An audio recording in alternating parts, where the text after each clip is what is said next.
Hello, gentlemen. How you doing? Hey, George. First of all, I wanted to get Gennady's reaction to Conor Mcgregor's comment that he wasn't very impressed with either Canelo or Triple G. He called them a bit boring and flat-footed. So I wanted to get Gennady's reaction to that.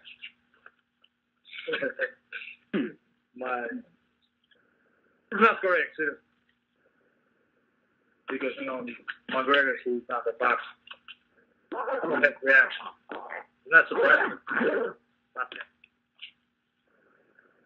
Abel, do you have any reaction to that? I think you have to consider the source. You're talking about a guy that never fought an amateur fight, never been in the ring with an elite fighter, commenting on something that he knows nothing about. Mm-hmm. All right, Tom, I wanted to ask you, with that other fight over, do you think it actually is bringing more attention to this fight because, this is what everybody is saying is the quote-unquote real fight? I think so, George. Look, that had a tremendous amount of attention to the fight.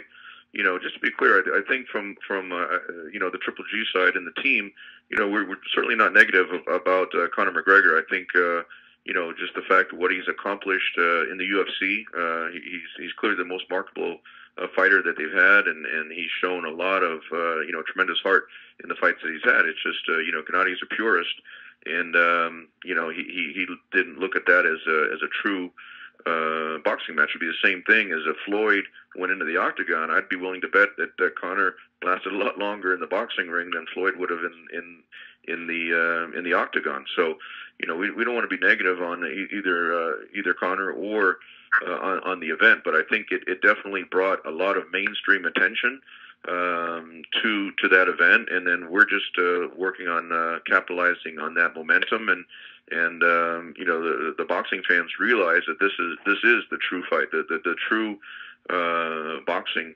match with the two best fighters in the middleweight division, and I think that's what the real boxing fans are looking forward to.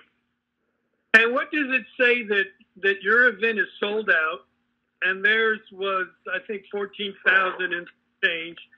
Do you think that was all pricing, or is there some other message in there? I think it was pricing.